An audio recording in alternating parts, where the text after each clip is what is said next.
for coming over for the events Kimono Now, which is going to be very, very interesting. And now also, as you might have already noticed, we have beautiful girls in kimono sitting just right here, so I'm quite excited myself. This is actually a book launch. If you can have a look at it, Kimono Now, this is the book, a beautiful book. I have to tell you before I forget, this is being sold downstairs only for £15, and it's full of beautiful pictures. And I don't know how many books are there, but quite a few, about 30 books. So, and then also we have another book called Kawaii, was it? Kawaii. That's only £10, but both are published, and the Manami Okazaki-san is the author of those both books, who is standing right here. Now I'm going to give you a brief bio of her here. She's the main speaker today. Manami Okazaki, Miss Manami Okazaki, is a freelance journalist and author based in Tokyo and Hong Kong. Her focus is on Japanese travel, culture, traditional crafts, fashion, and youth-oriented subcultures. She has written several books on Japanese creative culture, such as Kawaii, which you can buy the books, the copies downstairs. Japan's culture of cute. Is it a separate book? Kawaii? No, they're the same book, okay. And Kokeshi. Maybe some of you know, Kokeshi is a wooden door in Japan. And also Tohoku with Love. Is it also the same one? Okay, Kokeshi from Tohoku with Love. And a successful charity book that looks at the culture of Kokeshi, which is handmade wooden dolls, which is actually quite a traditional dolls. Do children actually play with it, or they used to be maybe? Yeah, they used to be, but now they're like home decor. Yeah, but most of the Kokeshi are wearing kimono, don't they? And yes, a lot of them are, yeah. So that's quite relevant today. But then the latest one is Kimono Now, which was published in March this year. So we decided to do a book launch for her latest book. Now I'm not going to talk any longer, because she is going to talk for 40 minutes, and that's going to be full of information, full of pictures, and then very interesting. So I'll hand it over to you. Thank you.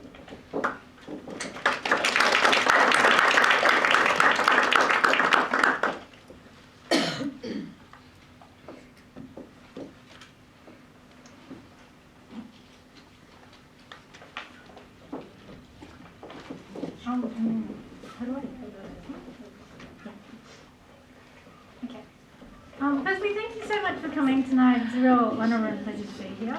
I'm going to talk about my latest book, which is called Kimono Now, and it looks at, there are many very beautiful, exquisite kimono books, but Kimono Now looks at the contemporary kimono culture, and it was a really, really fun project to work on. I was actually surprised at the diversity and the wide range of people who are involved in kimono culture. It really ranged from like Harajuku style, like street fashion kids, like through to the mayor of Kyoto, and they're all kind of injecting their own passion and energy into keeping the kimono alive.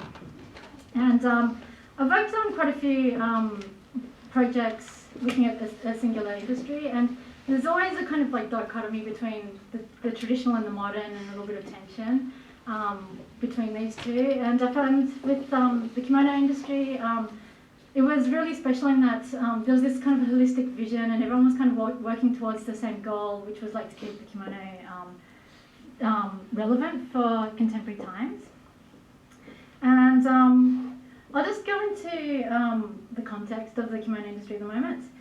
It's actually really quite dire, and for many people in Japan today, they're kind of cumbersome to put on, and a lot of people don't know how to put a kimono on.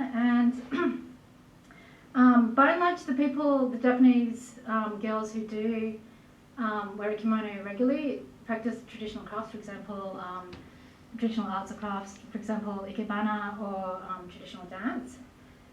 And so one of the times that all Japanese people will wear a kimono is for coming of age day. So when they turn 20, they have like a ceremony, and it's kind of like a rite of passage. And this is at Niigata. It's really spectacular because Niigata is one of the production hubs of kimono in Japan. So there's really high quality kimono. It's really great to see if you're ever in Japan during the time. This is also like a young guy who was coming of age day. And another time you'll see kimonos really commonly is for Japanese festivals. And so, or matsuri, and this is during summer, and they're actually wearing what's known as yukata, and it's a light cotton kimono. And they're extremely popular with young people. It's like the same kinds of people that would go to like any kind of like other kind of like youth culture kind of event. And there's a lot of like styles to appeal to like young people, like kawaii styles and yeah, all different kinds of styles. But the places that people would traditionally wear a kimono, for example, weddings and funerals, like even within my social group, a lot of people are opting just to have like a casual wedding, and they'll just like wear whatever. And even at funerals, they'll just like wear a suit. So it's not so common anymore. And according to Yano Research Institute, which is like a market research institute, they said that the annual sales of traditional clothing peaked at 1.8 trillion yen in 1982, which is during the economic bubble. And then it plummeted to around 300 billion over the past 3 decades. So when I was talking to a lot of the traditional kimono houses, they all, pretty much everyone said like, yes, we did peak during the bubble. And ever since then, it's been like a steady but sure decline. However, I'm not going to give a depressing talk, and actually making the book was really, really uplifting and exciting because the tides are definitely turning, and there's so many different forces and energies putting their energy into like keeping this culture alive. And I recently did an interview, and a journalist from AFP was saying, like, isn't it just inevitable that kimonos are going to die out? So like, isn't it just like a sign of the times? And I was like, yeah, maybe, but like I think in Japan there are a lot of people who do care about the kimono and a lot of facets of culture, and they do work against like the tides of the time. This is Jotaro Saito. He's a pretty common case in that he's reaching the age. He's part of a family kimono business. A lot of these businesses are multi-generational businesses that go down the family line, and he's kind of reached the age where his parents are going to retire, so he's taking over he's kind of reached the inevitable point of like taking over the family business. And the thing with someone of his generation though is that he's very different to his parents. Like maybe his parents don't even have a passport, whereas he's grown up in the bubble age, and he's grown up with Louis Vuitton and gone overseas, and he's got a completely different perspective to his parents. But at the same time, he kind of wants to protect the heritage of the family business. And so he's putting in his new sensibilities. They're very fresh and modern. He's one of the only designers to show at Tokyo Fashion Week. And he's got a store in Roppongi Hills, which is like an exclusive shopping district with like Prada and things like that. And the interesting thing about the contemporary kimono lovers is that they're not really seeing it as like an ethnic costume, like or they're not wearing the kimono to wear like a Japanese national costume kind of thing. They see it very much as a kind of fashion, and so the people who go to his kind of boutique are like, okay, maybe I can buy like a really nice dress, or maybe I can wear a kimono. So the people who are getting into kimono culture aren't really doing it to be like nostalgic or like to pull out some kind of relic from the past. It was like they saw it as a very contemporary, fresh way of self-expression and another form of fashion. And aside from entering the culture through the family, it was people, there were a lot of people just like coming into it from other industries or just through personal interests. And for them, they were kind of like, they didn't have these kinds of family obligations, and so they could basically do what they wanted with the kimono, and so there was a sense of freedom with them and a sense of playfulness. And but actually I would say that most of these people would keep the format of the kimono, which is like the T-shape. So even if they're making like all different kinds of contemporary styles, I think for them the definition of the kimono was just like to keep the format. So a lot of these guys were actually part of a boom in like vintage kimonos, like casual kimonos from the Taisho era and the early Showa, and they were playing around in like the Harajuku district, which is like, I don't know if you know the kawaii and the Gothic Lolita styles, like the very colourful street fashion. The mecca of that kind of culture is like Harajuku, which is a small suburb in West Tokyo, and a lot of people go there dressed in their own clothes, and they're just walking around the streets. And so just being on the streets of Harajuku is like this kind of like open air catwalk of style. And these guys were playing around with vintage kimonos around 10 to 15 years ago, and they're wearing them in like really cool, avant-garde, completely crazy ways. And they make their own like little zines and stuff like that.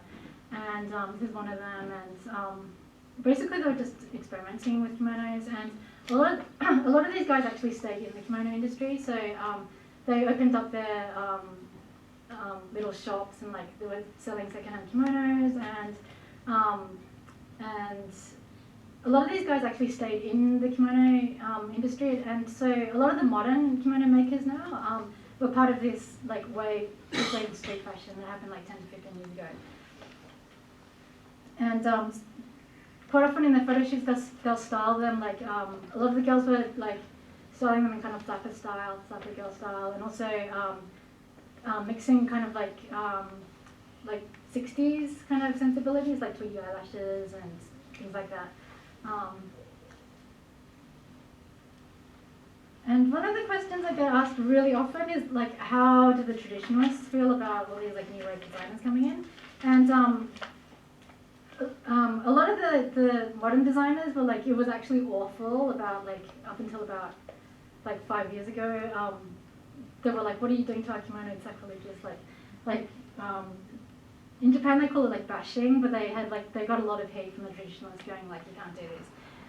But recently the tides have really turned, and even the super high class kimono makers who've had like 4.5 centuries of tradition were like saying, no, actually we actually do respect what they're doing now, and they're creating a bridge to us, because if you're in your 20s and 30s, you probably won't be that attracted to like the $10,000 kimono in like super subdued colours. Like, it's just not very likely. But if you create a culture where that's more accessible, you can get into kimonos when you're like 20 and 30, and then when you are like 40 or 50, it's not a huge jump to get into kimono culture. Whereas if you haven't worn kimonos for the whole of your 20s and 30s, it's unlikely you're going to start wearing them when you turn like 40, or like when you actually do have the money to get into kimono culture. So one of the exciting things about making this book was to see how they're made. A lot of focus is on the expense, like how expensive kimonos are, like traditional kimonos are. And when you see how they're made, it actually does make sense. This is Kyoto. They've got 450 years of tradition. So this is their vault of references. They've got like this huge library with all these like exquisite books that they reference from. This is the person making the undersketch. They usually reference off Nihonga paintings. They also commissioned some in the past as well. Even their undersketches are like masterpieces. Like, I wanted to take them home.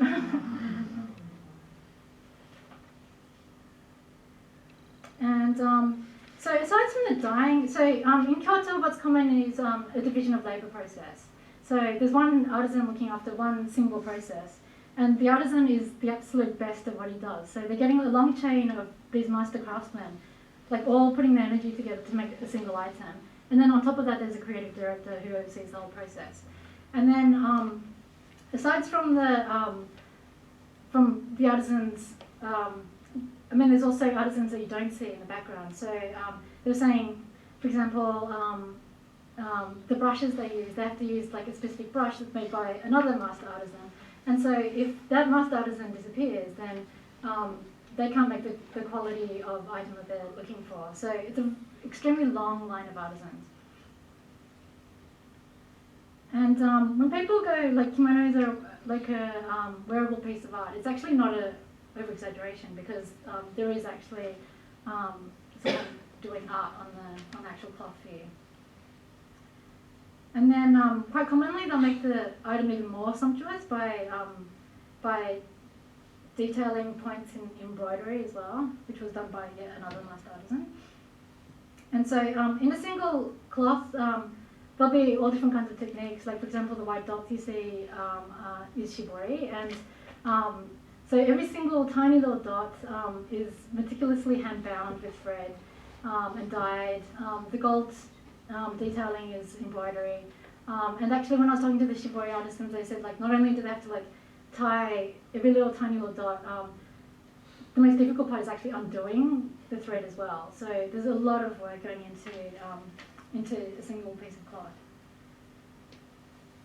And quite ironically, I found that because a lot of contemporary press is like looking back to like artisan crafts and sustainability, and having these kinds of like products with like feel-good narratives behind them, and kind of shying away from, there's a trend towards like shying away from things that are mass-produced in like kind of third world countries where you don't actually see the production process. Everything's like so opaque. So when I was actually talking to these very, very traditional houses that have like 450 years century, for 450 years of history, the interviews sounded kind of very contemporary, because they seemed so aligned with like the ethical kind of cloth movement. And this is the work of Roland and Shinami Ricketts, and he's an American guy with a Japanese wife, and they actually underwent a very traditional artisan program in Japan, in Tokushima, like learning how to dye and also weave the cloth. And it was part of like their kind of like their ethical stance of like what they called like the slow cloth movement. So one of the biggest problems that's facing the kimono industry now is the aging demographic of the artisans. For example, with shibori, I was told that the average age is 60 and there's no one in their 40s actually doing it. And one of the reasons why is it's so hard for them to get apprentices. And one of the main reasons for this is because the apprenticeship system is so difficult in Japan. I've worked with like quite a few artisans in like many different industries, and they all use a term called myomaneru, which is like to watch and to copy. And so if the artisan takes on an apprentice, they don't actually like teach them. They don't give them homework notes and like textbooks and things like that. The artisan just does what they're doing, and then the apprentice is allowed to watch and basically copy the technique. And some very traditional houses, like you have to like for the first 2 years they're only cooking for the master, etc., etc. And they all kind of say it takes around 10 years to become competent. So for a young person nowadays, like who is going to do that? Like undergo a 10-year apprenticeship program, and then maybe they'll have work and maybe not, kind of thing. And so this was like a really fascinating place I went to in Fukuoka, with actually a school. So the artisans would come in, and actually it's a little bit unnatural for them to do this, but they would like teach lessons. And so of all the places I actually went to, Fukuoka had the most upbeat, like positive kind of energy. And this CEO is only 32, he's 33 now. All his stuff were really young. It was like really positive. A lot of the other places were like, oh, we don't know what to do, like, you know, our artisans are aging. Whereas his whole factory was basically young, really upbeat, positive people, and they're all graduates of this school. Another way people are moving forward is just to try something completely new, and this is modern antenna. they are a house based in Kyoto, and they actually use an inkjet printer to print their kimonos. And so they've got this like huge printer in their studio. And so basically all he needs to do is to use like Illustrator or Photoshop, whatever program he uses, and then he just like prints them out. And it's now so common, it's like a recognized form of kimono dyeing. And the upside of this is that you can create a kimono with like 1 million colors, and it's not going to cost any more. Whereas if you use the stencil technique, you need a stencil for every single color. So if you have a kimono with 25 different colors, you have to create a hand-cut stencil with 25 different stencils, all for one kimono. And so it makes the cost really go up. Whereas his kimonos are only around $300 to $500, which isn't actually prohibitive for like, if a young person's like, I want to get a dress, I want to get a handbag, or I could get a kimono. It's like around a similar price. So he was doing cool things. This is the kimono jacket hobby. This is one of his most popular designs. And another huge trend I saw was the denim kimono, and I've got one of these. They're really great because they're so easy to maintain. So you can throw it in the washing machine, you can iron it, and also they keep the folds really well. So it's really good if you're not like an expert at wearing kimonos, because they keep the shape really well. And so the CEO, Kenji Nonaka, he was making traditional silk kimonos, and he saw the prices, he saw the sales plummeting, and he was like, what should I do? And he realized that denim has similar qualities to the kimono and other artisan things in that they don't degrade with age. They pick up some characteristic, you know, with jeans, when you wear them for a while, they kind of get better. And so he saw what he was doing as a kind of collaboration between him as a kimono maker and the denim artisans. And also Japan is a pretty like rich denim culture as well. They kind of pillaged all the selvage limbs from America. So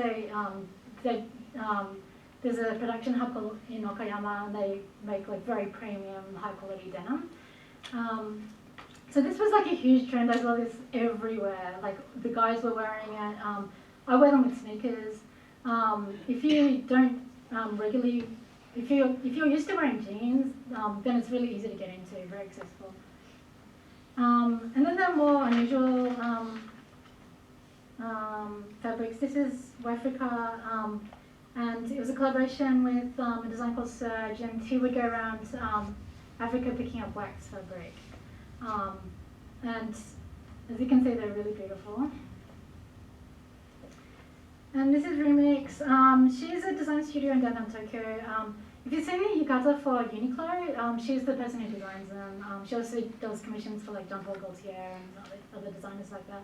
And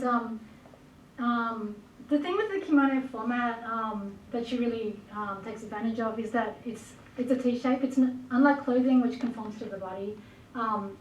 The kimono has huge panels of cloth, and so she really plays around with the narrative inside the motifs.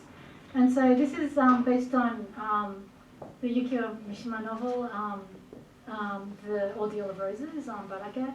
And she had other ones like based on, for example, like the Lucky Dragon fishing boat that sailed around the Bikini Atoll and got covered in nuclear dust. And so she's got like fishing boats with this ominous like orange cloud around it. Yes, so she really plays around with like with the kind of narratives inside the motifs. This is Wafukan. Again, really cool motifs. This is a collaboration with Sumori Shisato, who's a contemporary designer. And this is Iroka. He was one of my favorite designers, like really cool guy. He was really interesting. He was part of like the cyberpunk like movement, and he had nothing to do with kimonos. And then one day, his friend showed him. He was actually making musical instruments out of like found wreckage, and one of his friends showed him a kimono book from the past, and he was like, kimonos in the past look so cool, like so graphical. Like around the Taisho era, like they were very influenced by modernism, like a lot of graphical modern designs, and he was like, what happened to the kimono? It's so boring now. And so one day out of the blue, he just started to make them. And so these really appeal to like the Gothic lady crew. This is actually from one of our shoots, and he was really insistent on like bringing his like his favorite stylist to, and she puts on the hobby back to France and things like that. And then, of course, Harajuku. So the connection between Harajuku, the street fashion maker is still, and kimonos is still very much alive. You can still see these like amazing ensembles, but they just wear kimonos however they want to. And a lot of the Harajuku, the girls that walk around the street, they become like a little bit like idols, and they get picked up by magazines and things like that. And a lot of them start designing clothing on a really small scale, like indie designers. And this is one girl, and she also makes yukata, and the motifs are like fried prawns and like spaghetti and things like that. And one of the great things she said was that she said that she can actually connect with people that she never like used to connect with. She thought that like a lot of grandmas and granddads would be like, "What have you done? Like, you look ridiculous." And actually like come up to them and be like, "Oh, you look so cute," and like, you know, fix the hobby. And she said she can connect with the kind of generation she's got nothing to do with normally. And another similarity between like the regular kind of kawaii fashion and kimonos is that it's not about the individual item. So if you see the kawaii or the Gothic Lolita styles, they're layering tons of different clothing together to make like one cool ensemble. And it's not really about the actual pieces. So similarly with the kimono, you can change the entire atmosphere of the kimono just like with one small detail. And another thing is that in Harajuku, even though the kawaii styles and the Gothic Lolita styles are very, very feminine, they're not actually, they're celebrating kind of femininity that's not particularly sexy. Like they're not really showing that much skin. It's more about like layering a lot of clothing. It's very girly without being overly sexual, and I think that's kind of similar to the kimono as well. You don't really show any skin at all. So actually, one of the interesting things that I discovered about the kimono industry is that a lot of them are not surviving on kimonos, so they don't actually have the pressure of like having to sell that many because they're actually doing other things. So for example, with Tatsumura and Kawashima, they're the two most like kind of elite obi makers. They also make the tapestries for like the Kabuki theatre, the upholstery for like JR trains, for aeroplanes. Also they get like Jotaro Saito, the guy who shows at Tokyo Fashion Week, he gets a lot of commissions to do upholstery, like interior wallpaper that's made out of material, like in Chinese hotels or like clubs and things like that. They also make a lot of reproductions of really exquisite historical tapestries. And if you're ever in Kyoto in summer, like this is like the best place to see really beautiful tapestries. They're all stuck to the side of the floats, like, which is kind of unbelievable. Normally they're in like air-conditioned, like temperature-controlled museums, and in Kyoto they just stick them on the side of like a float, and they're like floating, like they're rolling around these traditional floats. So a lot of the kimono makers actually make the decorations of floats. That's one of the things that keeps them busy during the year. So another movement was making clothing out of kimono material. This is Pagon. They were one of the first to actually do it. And so they were at a kimono house, and the bottom right image is their inventory of stencils. So they've got a warehouse just for like their stencils when they were making kimonos. And again, they were like, we're not selling kimonos, what should we do? And one day they made a Hawaii shirt, like an aloha shirt, and it sold like really well. And now they're exclusively making clothing. If you're ever in Kyoto, you can go and visit them. Like this is like open to the public. I'm actually wearing a Pagon shirt, and because they're hand dyed in traditional methods, the colors are really vibrant and strong. They're like really nice. This is a collaboration I did with Yumi Katsura, the bridal gown designer. Super beautiful. And another interesting thing I found out about kimono is that is the notion of like recycling and upcycling is really strongly embedded in kimono culture. And there's a notion that with the kimono, it's kind of a little bit sacrilegious to like throw it out. So you'll wear it and you'll wear it until, like it doesn't matter how old you are, you can still wear it. Like the thing with the kimono is that it's actually quite beautiful no matter how old you are. So, and no matter what your body shape is. So it's really flattering to all ages and all sizes. And if you stop wearing your kimono, you kind of pass it on to the next person. Whether that's your daughter or your son's wife or someone else. Like even when I was making the book, I got like a lot of offers, like from people who used to practice like traditional dance, who were like a little bit well off and had really sumptuous kimonos. I'm like, well, I don't wear them anymore. Like, do you want to use them for your book and things like that. And so there's this notion where you don't really throw out the kimonos. It seems like a little bit. I would say even like sacrilegious to throw it out. And once the kimono is done, like they'll recycle into other things like bed sheets or cushions or anything like until it's completely done and dusted. And so this is Fujikobo, and they were really interesting. They actually stitch the kimono. So when you buy a kimono, you don't actually buy a pret-a-porter kimono. Like normally you buy like you choose from a roll of cloth, and then they measure you, and then they make it so it's completely bespoke. And they stitch most of the kimonos. They get the orders from all the different kimono houses. And one day they were like, "What can we do to kind of help like the kimono industry?" Like, and they were like, "Maybe we should open our business like for regular people and see what happens." And they got absolutely bombarded with requests. And one of the most common ones was like, I'm 165 centimeters tall and my mom is like 140, and she gave me her kimono and now it doesn't fit. And this is like such a common case in Japan because the Japanese people are getting taller. And so he'll get 2 kimonos and join them together.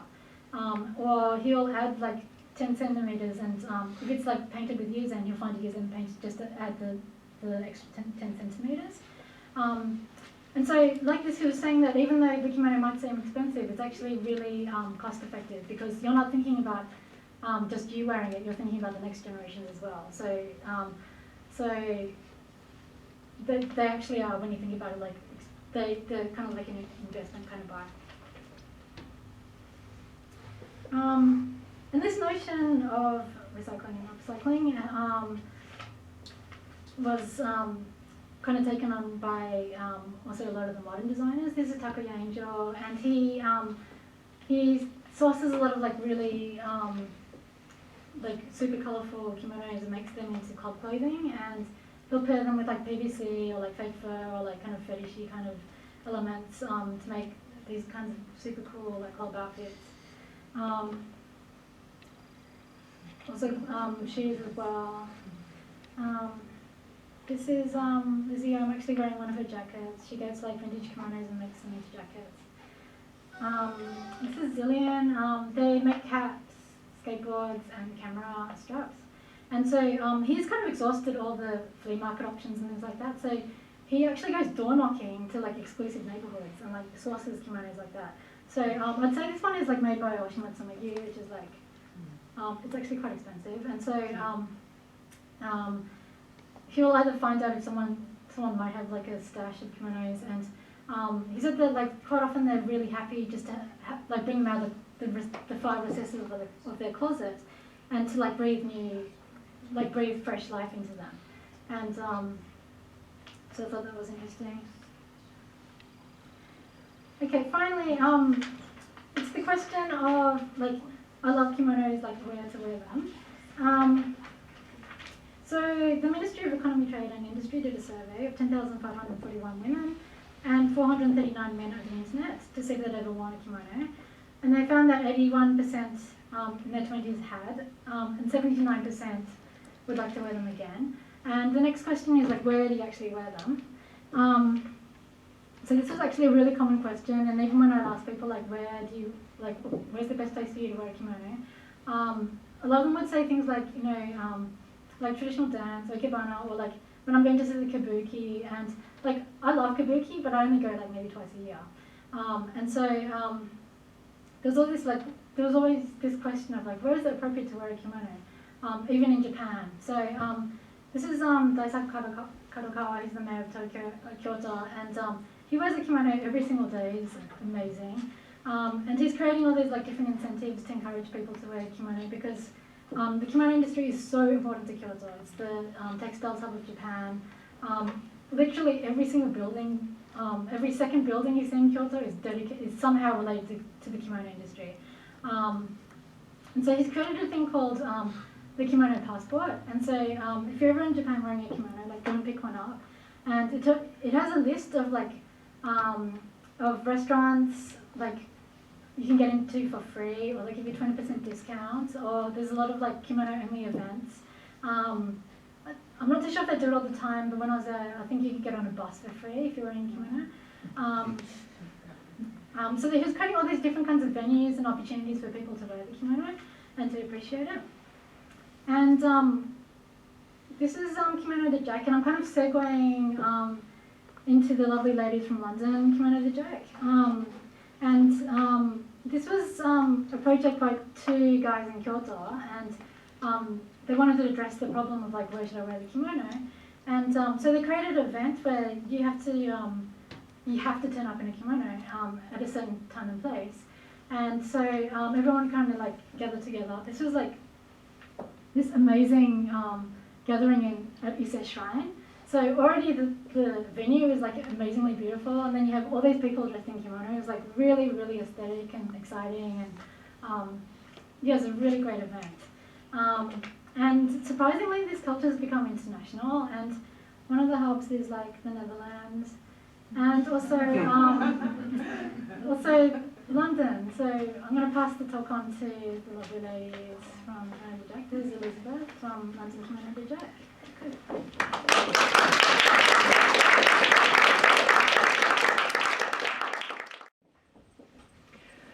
Okay, well, my name's Elizabeth. I'm a kimono stylist in the UK and also one of the founding members of Kimono de Jack. So, that's me. And again. So Kimono de Jack is actually 5 years old. So we decided to be an official branch of the Kimono de Jack movement, and the first international branch 5 years ago this month. We had been meeting up and wearing kimono a lot longer than that, but we kind of wanted a sort of an association, a name to it, so we could kind of be an official group. So our style in the UK is a little bit different than maybe you'll see in Japan, simply because we've used elements of UK style and also our environment. You know, we'd love to have floors as clean as Tokyo in London, but we don't. So, and it also rains a lot. So we have adapted our style to different conditions within the UK, and also within our own sort of personal styles. So we have lots of fun. When people say, oh, where can you wear kimono? In the UK, we say anywhere. There is no place where you can't wear kimono in the UK. We've been to Capri World, we've been to London, we've had picnics in the park. We've gone pretty much everywhere in kimono, and we still meet up 4 to 5 times a year. So we also went to Harry Potter Studio. So to be in theme, we decided to do the kind of online tool to find out which house we were. So we had Slytherin and Holmes there as Ravenclaw. Oh, you're Ravenclaw. We had no Hufflepuff. We didn't have any Hufflepuff. Okay. It was automatically done. So what we've done really in the UK is created our own unique style, even separate from our counterparts in Europe. So recently I've started to demonstrate that a little bit more with photo shoots to try to alert the industry really that kimono is a great fashion item. It doesn't have to just be something you wear to go and see your mother-in-law. You can eat in kimono. Everybody says that, oh, you know, you need to be really careful, but this is actually an apron. You can buy specific kimono aprons. I love using food in my shoots, that's probably. It can also be very gothic and rock. One of the great combinations that we like in the UK is corsets and kimono. Really, really good for the steampunk movement as well. So we have a few of our people like the steampunk up a kimono. So kimono can be very sort of Harajuku style as well. This was, I wore this in Tokyo because a friend and myself, we went to Japan and we had a kimono holiday, so we wore kimono every day. We hiked up shrines and hills and ran for trains in kimono. And this was, we had a day where we were very British in kimono. So, and she actually made that kimono.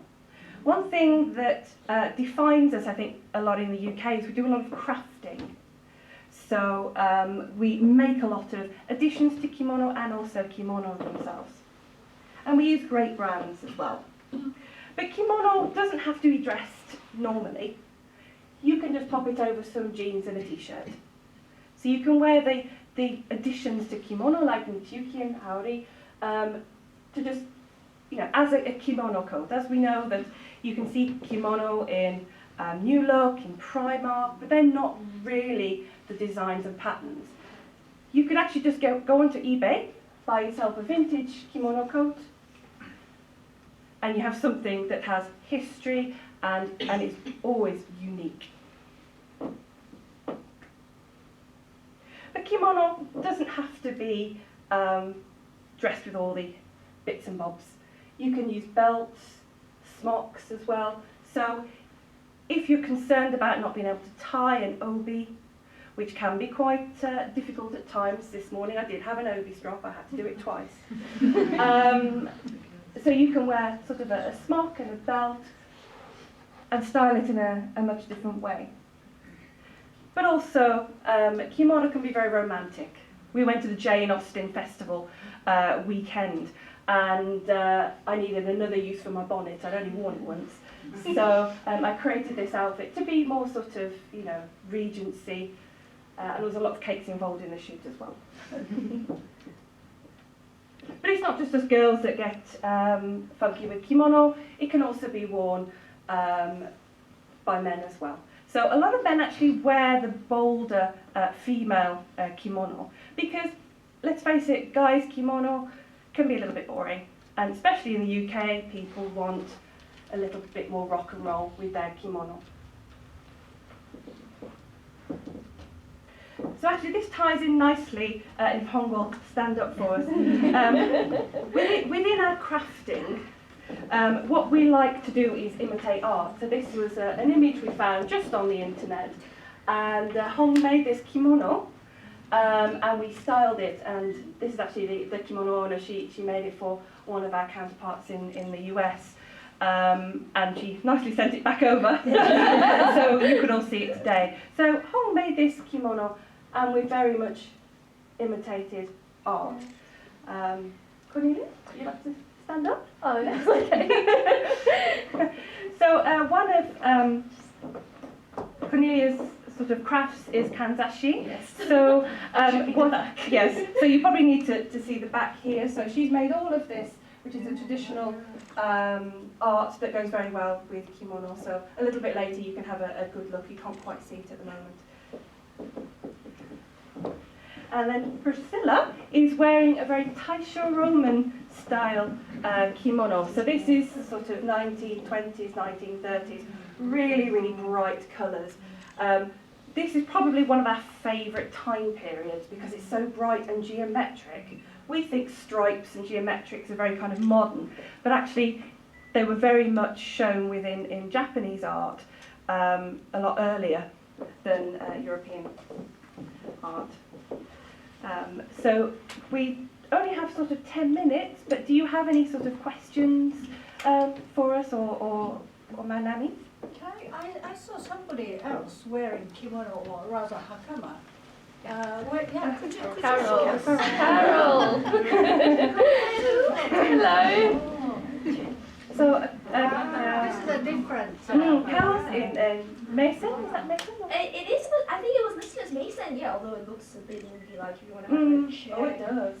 Um, We don't know, but it definitely is. So again, this is very Meiji period, and also she's wearing obviously shirt and tie as well. So it's a No little bit. vintage Julan, that's why. Yes. Well, hakama, we tend to think it's for men, actually. For samurais, they wear kimonos and hakama. But then It's in called girl. Meiji period, Meiji period is very popular at girls- school. girls started to be educated, and then they used hakama for their school uniforms. In graduation, it's quite common as well. Yeah, even now. Yes. And it's also, if you've got a kimono that's too short, if you put hakama over it, then you're fine. Or you Nobody just want can- to be very comfortable Yes. because Or- they are. It's a skirt. I ran from Great Portland Street to here, ran this because it's you win a bit. Okay.